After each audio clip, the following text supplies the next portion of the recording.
Bismillahirrahmanirrahim. Assalamualaikum warahmatullahi wabarakatuh. Good morning, ladies and gentlemen. I am Dolly from the Chemical Engineering Department, Universitas Gadjah Mada. Today, I am honored to present our research titled Optimizing Carbon Bio-Sequestration and Biomass Yield of Setaria Grass for Net Zero Goals in Karst ecosystem. This study is a step towards addressing global challenges like climate change and soil degradation, offering sustainable solutions for the future. Let us begin.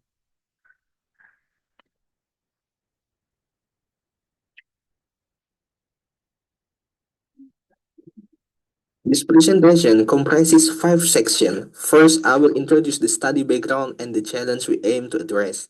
Second, I will discuss the methods employed to conduct our research. Third, I will present the results highlighting the finding of our study. And fourth, we will analyze the implication of this result in this discussion. Finally, I will conclude by summarizing the study's significance and its potential impact. Ladies and gentlemen, since the Industrial Revolution, CO2 levels in atmosphere have increased by over 40%. Indonesia is one of the top contributors to this emission globally, primarily due to energy, agriculture, and land use practice. The need for effective strategies to reduce emission and mitigate climate impact has never been more urgent. Now examine how rising CO2 levels affect the environment and society. The effects of rising CO2 levels are evident in extreme weather events, biodiversity loss, and agriculture challenge. In agriculture, droughts and irregular rainfall disrupt food production and threaten livelihoods. As CO2 levels continue to rise, these impacts are expecting to worsen.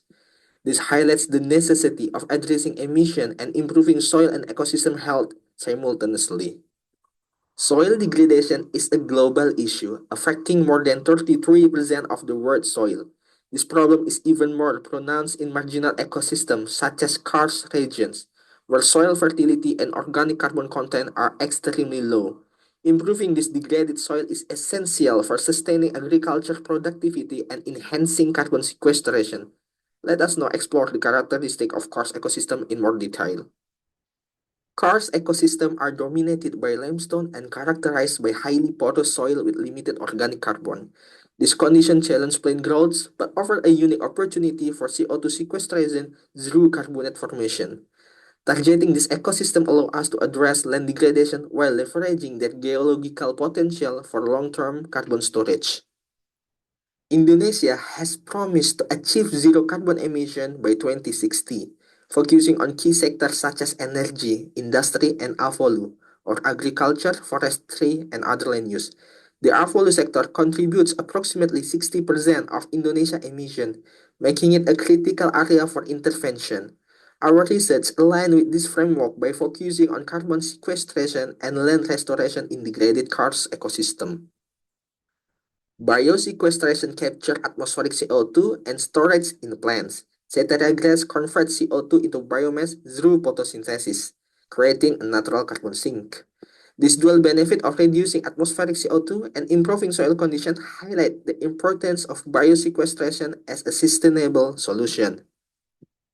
Our study followed an active approach to achieve reliable results. We began by planting Setaria grass in controlled conditions using karst soil and regular media.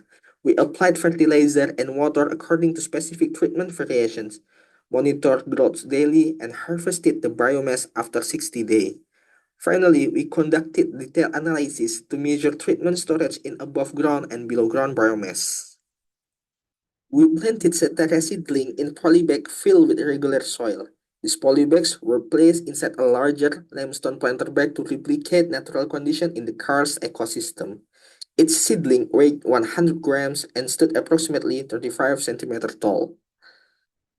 Our treatment included 13 combinations with fertilizer dose range from 1.5 to 4 milliliter and watering level set at 235 milliliter per day and 700 milliliter per day, mirroring moderate and high rainfall scenarios. The table shows this 13 combination labeled from P0 to P26. Watering was conducted daily to ensure consistent moisture level, while fertilization was applied biweekly to evaluate its effect over time. This systematic design allowed us to analyze how varying input influence plant growth and carbon storage.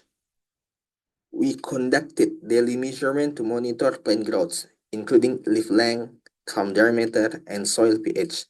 This observation provided precise data on how different treatments affected Setaria grass development.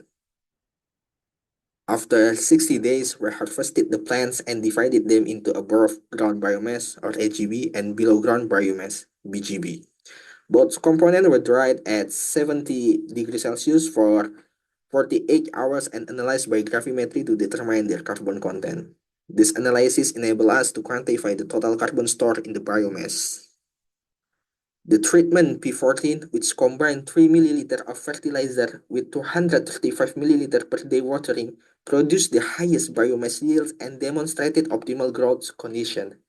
Let's transition to the detailed biomass result from this treatment. P14 achieved the highest biomass production, yielding 181.95 grams per meter square. This underscores the importance of balanced nutrient and water inputs in optimizing plant growth. Our findings reveal that BGB or below ground biomass accounted for 60 until 80% of total biomass, consistently dominating all treatments. This dominance highlights the crucial role of roots in plant stability and their potential for soil improvement. The carbon content of AGB was 32%, while BGB contained 30%. We calculated the total carbon sequestered as difference between the initial and final carbon content using these values. This figure refers only the carbon stored in the plant biomass, excluding any storage in the soil. Our result demonstrated that increasing fertilizer doses do not always lead to higher growth. For example, P14 treatment with modern input achieved the best performance, indicating the need for balance in nutrient management. The dominance of BGP presents a significant opportunity for soil rehabilitation. A root exudate enhances microbial activity, gradually improving soil structure and fertility in degraded karstlands. Setaria grass under the P14 treatments can sequester approximately 37.26 tons of carbon per hectare when we scale to 1 hectare.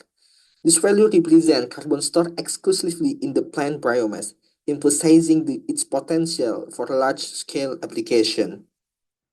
Based on our research finding, there are two key points to emphasize. First, appropriately using fertilizer and water is critical for optimal plant growth.